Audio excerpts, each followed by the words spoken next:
we are sane enough, we are rational enough to engage in this relationship. We feel all positivity towards, it does not mean that everything America does or American things we agree with. Of course, we have very healthy disagreement on variety of issues. Our outlook for the region, our global outlook, it has convergence of interests also, and at times there is divergence of interest also, like any other nation. The areas I feel where we have commonality, it's the climate change. I've been constantly telling my team that it should be now part of our national security policy. It's becoming an existential threat to every nation state, not just Pakistan. Though we are the biggest victim of climate disaster. I'm sure everyone is aware of the floods we experienced last year in my province, from where I come from, Balochistan, and our adjacent Sindh. And there are other areas. The unification of America out of the Civil War, the Southerners and the Northerners, and the way it has created its federation, it has a lot of lessons, political lessons, administrative lessons for Pakistan too. So we see United States as a big power, but at the same time, we want to see it to turn itself into a great power. So it's not essential always that it would be great if it is big. And we want to partner that journey of greatness along with that. Our common human values. We primarily believe in inclusiveness. We borrow the terms, I've been constantly coining it for the last 10 days and talking about a Pakistani dream. So primarily I took it from American dream. Pursuit of happiness, all the right American values. Diversification. The kind of diversification you experience in the United States of America, it's hardly seen anywhere else in the world. It's tolerance. It has its own challenges. I'm not trying to portray as it's a small component of heaven. It's still part of the earth, and it has all the earthly ills. But at a larger scale, the society is very tolerant. Then what they have produced in the last 200 years in the realm of knowledge and skill, it's amazing. Who could have thought in 17th century that there would be places like Berkeley and Yale and Columbia and Boston and Harvard? But they've done it in just 2 centuries. So the rest of the world, has it to be envious of the United States, or it has to learn and benefit from it? So we do not believe in that irrational negative energy which has hysterical responses towards countries, towards societies, towards nations. I would like, and I personally believe, that we have a very healthy, engaging, and positive sort of vibes towards the United States of America. And we've got a history for that. Don't forget that we are the country. There would be people who would be telling you that, oh, OBL was recovered from Pakistan. Don't forget that the capitalist system's frontline state was Pakistan. The entire GDP of the Western Hemisphere, probably it is 20, 30, or 40 trillion dollars. It is preserved because we fought a war with Engels and Marxist ideas, where the Soviet regime, along with the whole of the Eastern Europe, was giving and demonstrating an alternate political system and economic system. If we wouldn't have fought from 1979 to 1989, the $30 trillion of the capitalist economy probably wouldn't have been there. We contributed towards that. I'm not taking the entire credit for it, but we were in the forefront. But I feel at times we fail to articulate what have we contributed towards the global peace, towards the global security, towards the global economic and financial institutions, which are now religiously followed everywhere in a very sacrosanct manner. We have contributed towards the establishment of all those systems. So that's how I see, or we see, I is the wrong pronoun, because I represent at the moment the entire state of Pakistan. I see it in a very positive light. Yes? I'm a first-generation Palestinian American from Chicago.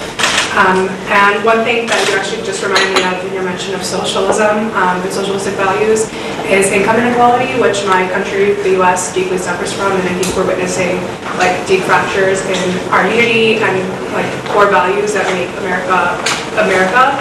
And one thing that I recognized in my travels to Islamabad from the war was some of those same issues are present in Pakistan. I think have been on the rise over the last couple of decades pretty dramatically. And so I'm wondering what you think has been the vision for the common man in Pakistan, and what strategies and policies has the government of Pakistan pursued, and maybe what lessons can other people in other nations learn from that? Let me briefly respond to that. Look, our 7 decades of existence, we had a lot of challenging times. We are living in a political milieu where the 2 greatest military mights which are documented in human history, one was Soviet Empire and the second was the alliance of US and NATO and ISF forces. They came in this region and remained here respectively for each for 10 years. So it has implications, it has a lot of implications for a generally for our society, and at the same time, in the manner our state building institution or nation building project, if we could call it a project, it has responded in this environment, and many external realities have shaped our choices, in which at times our democratic dispensation has been on discontinuation, sometime our priorities to deliver to a common man, to which you are referring, has been out of context. Our priority list has reversed. Our spending spree has been on issues which has been of utmost importance to us, in which the existence, the political, economic, and other social rights of a common man has not been on priority. What does that mean? That we lack vision? No, this is not the case. We do have a vision, and we are trying to express and realize those vision in the greater value system on the basis of which this country was created. 2 countries craved themselves out of religious inspiration or ideas, at least in modern history. One is Pakistan in 1947 and the other is Israel in 1948. And both, they have taken altogether different courses, and they have different destinies, different circumstances. We are here with the population. Over there, it's at a very demographically at a disadvantaged position. Numerically, they are not that much. But both live in an environment where the security imperative has been of utmost importance. If you closely, you delve in and you dig out, again, I would say these external factors were determining our choices. I personally feel we are settling down.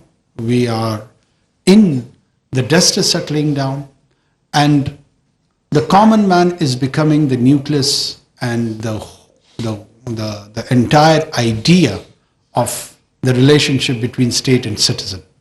We are transforming towards that. The ideal is that we develop that social contract, we express that social contract in which the rights and the responsibilities of the citizens are ensured, and vice versa.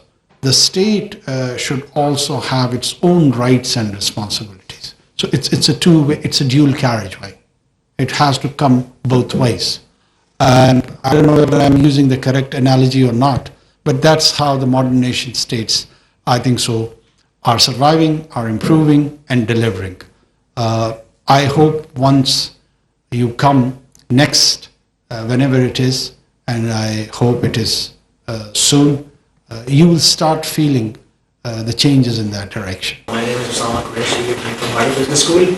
So I'm one of the few who plan on flying the next day back to Pakistan right after graduation. So my question, of course, with that background would be about the financial policy. I've been following Pakistan's financial position in the recent times. Luckily, we were able to secure the IMF thanks to the team efforts. I think Mr. Sath did a great job in negotiating that. But then again, like, how many times do we have to go to IMF? How many times do we have to go to external sources out there? I just have a question to you about your next, couple of months, couple of years. May your tenure be a great sign for Pakistan's financial success. How do you plan, or what are your plans regarding the structural reforms when it comes to rebuilding Pakistan and bringing Pakistan back on that track where our forefathers, once lived in, and where our children will be proud of living in a nation, and we will be proud of being a self-sustainable nation? Well, inshallah, I'm pretty much certain that you will be proud of yourself and your forefathers and the values they believed in and they represented. In short, IMF, I wonder why it is being treated as foe. It's not a foe. Neither is it a friend. The real foe is our expenditure habit and the way we generate revenue. So if we want to survive as a society and a state, we have to alter both. Rationalize our expenditure the way we govern these people, and we have to change our ways. How do we generate revenue? We are a country whose tax ratio to its GDP is around 9%.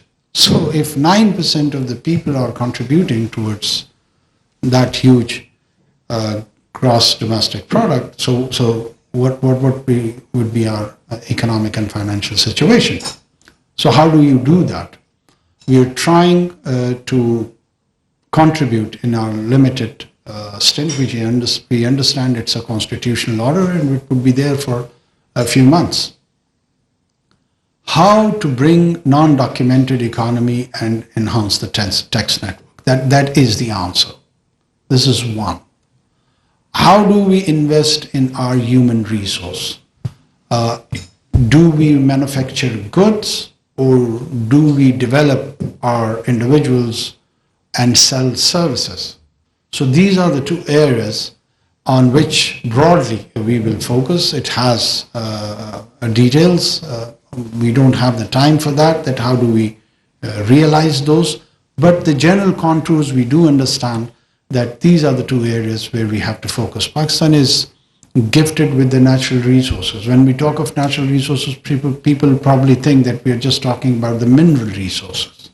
Well, it's not just mineral resources. We are a country of talented people.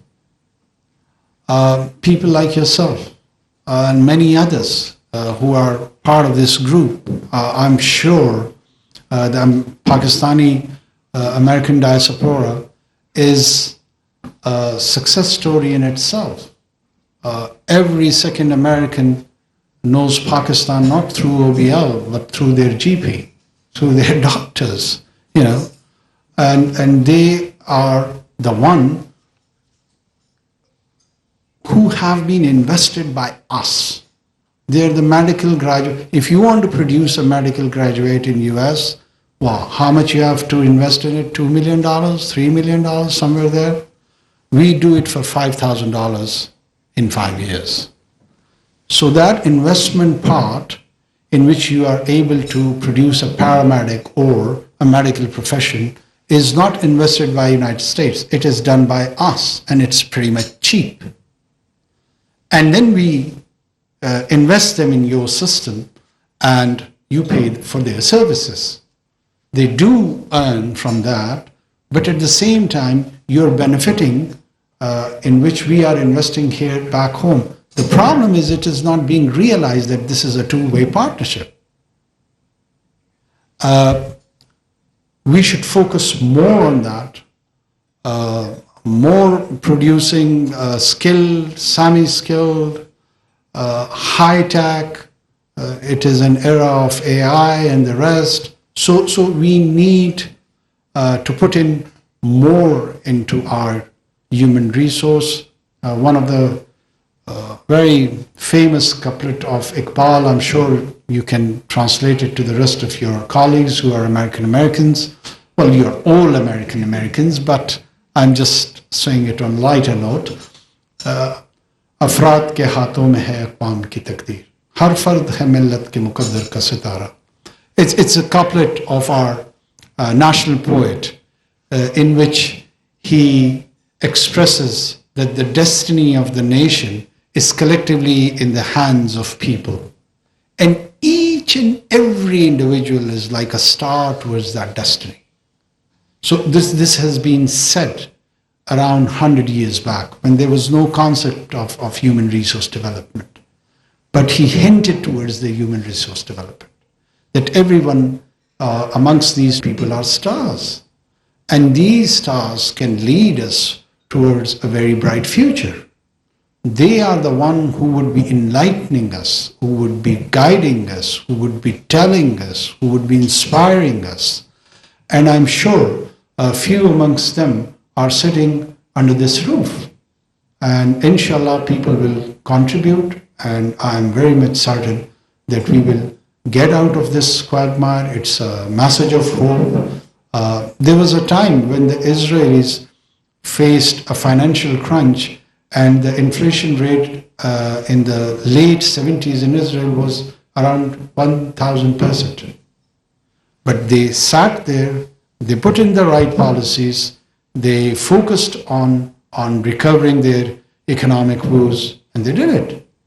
And I'm sure we're going to do not just that, but we're going to do better.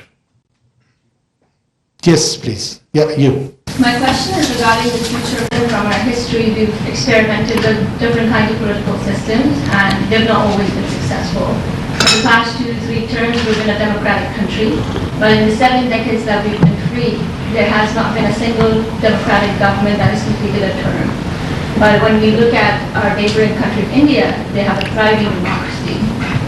What do you think is the future of democracy in Pakistan, and when can we expect a government that would actually complete its term? Well, first of all, the completion of tenure of any government is not, or incomplete completion of the tenure of a government is not at all undemocratic. The democracy gives guarantee to the strength of the parliament. And in Pakistan's case, last 15 years, post-2008, we had 3 successive complete stints of parliament. And in Westminster model of democracy, you do change the governments through parliament, through constitutional means, and that has been the case in Pakistan. In order to avoid purge and a coup, you have to agree on this principle that the members of the parliament has the inherent right to emplace a government or replace a government. So I have not seen any act in last 15 years where the case has been the otherwise. Secondly, to the broader question of what is the future of democracy in Pakistan, the bigger question is what is the future of democracy at a global scale?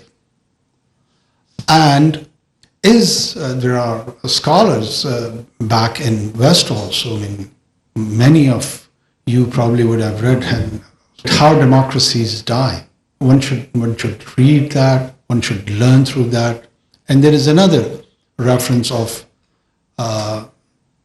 Shirley Brahman. She teaches at Columbia. It's a case study where some 20 countries or 10 countries have been picked from Western Europe, and 300 years of democratic experience has been documented, and how the dictatorships have been morphed into democracy. It's a very interesting read. People like yourself, you must go through that. And in that you do realize that democracy is a process, not an event. And how does the German unification occurred? How does the English experiment occurred? How does the Spanish experiment occurred? How does the Italian experiment occurred? It's a guide for the transitional democracies. And then when you generate the conversation about democracy, there's a very important angle that you want to create a liberal democracy or an illiberal democracy. Yes, in our neighborhood, the ritual of democracy is being exercised for last 7 decades. But is it heading towards electoral autocracy? That is the question which needs to be focused more. And is it leading towards liberal democracy or an illiberal democracy? But is it this kind of democracy you would envision and you would want to have for United States of America? Fair enough. Or United Kingdom or France? Is this the old principle of laissez-faire, the French secular constitutional principles? I don't think so. So bringing it back to our region and then to our country, we are committed and we understand that the performance and participatory idea of democracy is what is needed. We would encourage that. We would try to realize that. But at the same time, when you have to strike a balance, there is a rule of law and then there is a rule of order.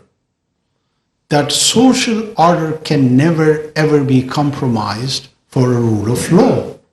Sometimes there are many scholars in the world which tells you that you have to operate in the law while outdating the law, when you would be operating in emergency laws.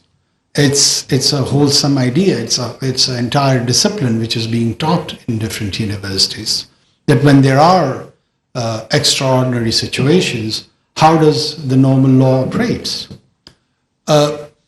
In Pakistan's context and in our experience, there are times where the normal laws get suspended, or the normal laws are not fully implemented, or the normal laws are not solution to the kind of challenges we face, like our security challenge. Where do you think that if we would have applied our normal policing laws, we would have countered suicide bombings, which, by the way, have happened in thousands of numbers? Of course not. So then the priority is that first you secure life.